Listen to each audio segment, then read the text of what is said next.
Shalom. First and foremost, I want to give infinite honor, glory, and praise to Yahweh, Bahashem, Yahweh Shah, Bahashem, Kodash, through water forgiving us the elders, the apostles and elders at Great Millstone, who rule and teach well, being worthy of double honors. Salutations, peace, and blessings to the hopeful elect, Akim, pushing this word in truth and sincerity across the four winds of the earth. Shalom to the believers. It's your brother Chariots from GMS, Mississippi, Gulf Coast, House of Judah. Coming back with another quick article, quick lesson, Adawan Ratazah, Lord willing, it be edifying and straight to the point. It's titled Foreign Adversary in U.S. Skies, ? Foreign Adversary in U.S. Skies?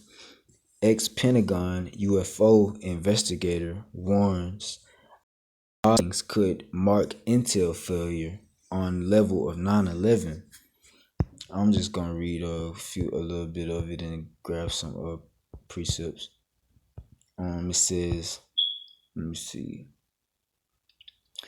And this is, it says, Luis Elizondo, who claims to have led the U.S. military's defunct Advanced Aerospace Threat Identification Program, has voiced concerns over a lack of info on mysterious, unidentified area phenomena, more commonly known as UFOs.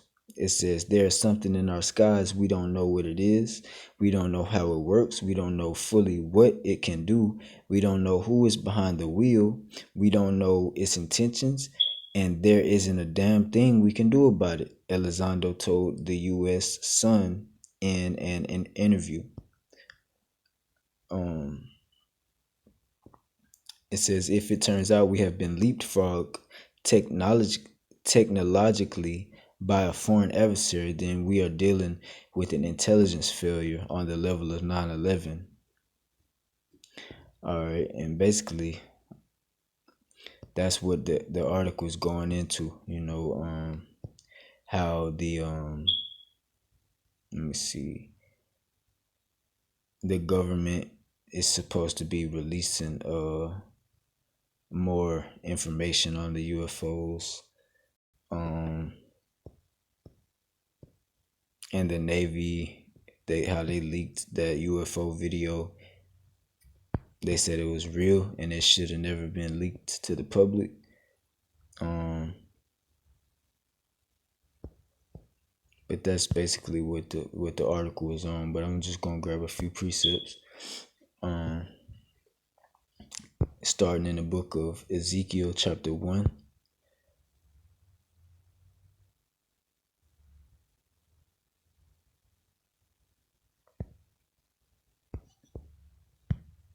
Because in the article it said they didn't know who was behind the wheel, what the so-called UFOs could do, or anything. And they said that there was nothing that they could do about it. This is Ezekiel chapter 1, verse 15. It says, now I beheld the living creatures. Behold, one wheel upon the earth by the living creatures with his four faces. And the living creatures are the angels of the Lord, the holy angels. All right. And in verse 16, it says, the appearance of the wheels and their work was like unto the color of beryl, and they four had one likeness, and their appearance and their work was as it were a wheel in the middle of a wheel. And that what's being described is a chariot of the Lord, so-called UFO. And this is how the angels, this is how they travel in the chariots of the Lord, the so-called UFOs. So that's who's behind the wheel of the wheel, like it said in the article. This is Proverbs chapter 15. Proverbs chapter 15 and verse 3.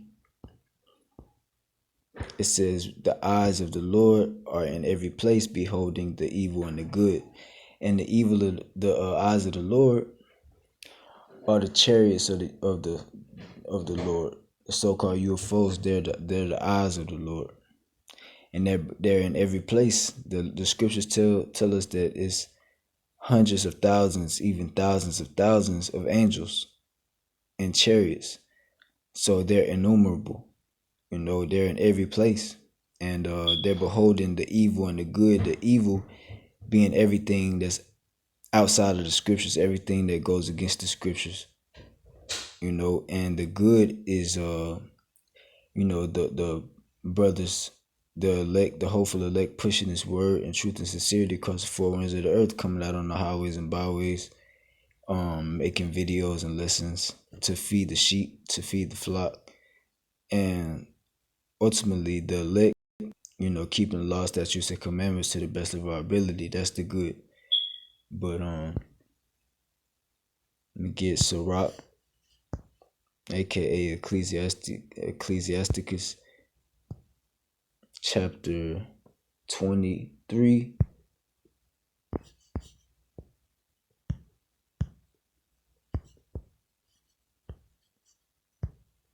Chapter 23 and verse 19.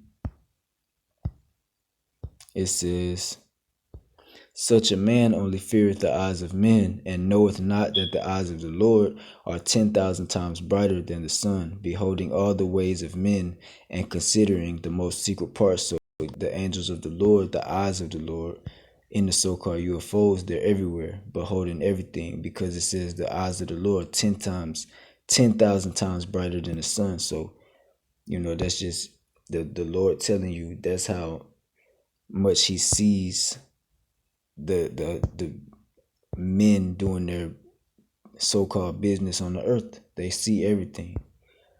The Lord sees everything through His angels. Let's grab Amos chapter 9 and verse 8. It says, "Behold, the eyes of the Lord Yahweh are upon the sinful kingdom, and I will destroy it from off of the face of the earth." The sinful kingdom is America, Babylon the Great, in the scriptures.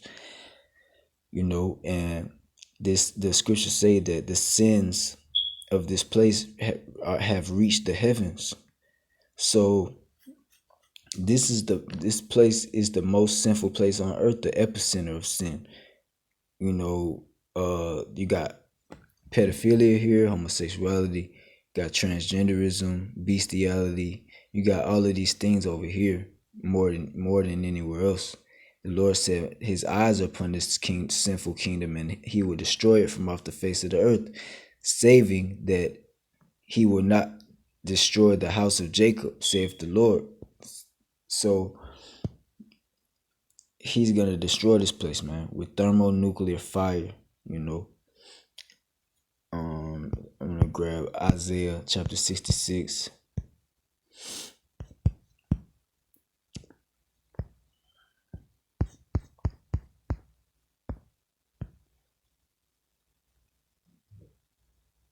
In verse 15, speaking about the destruction, it says, For behold, the Lord will come with fire, and with His chariots like a whirlwind, so-called UFOs, says, to render His anger with fury and His rebuke with flames of fire.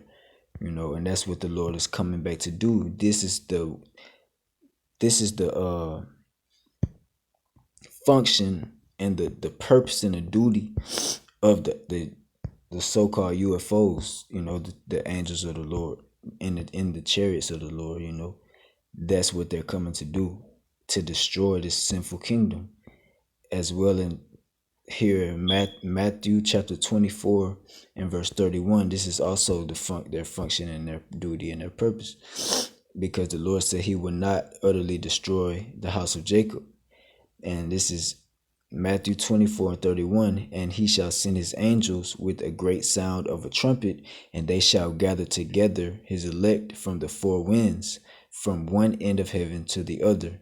And that's talking about the four winds of the earth. The Lord is going to gather His elect, before this sinful kingdom is destroyed, along with other designated places and nations in the earth that the Lord wants to destroy. He's going to destroy them along with America, and He's going to replenish and refresh the earth, as the scriptures say, and make it new again, better than it was when He first made it in the garden, with the Garden of Eden. And so before he destroys this place and refreshes it, he's going to save his elect and have his angels gather his elect from the four winds of the earth.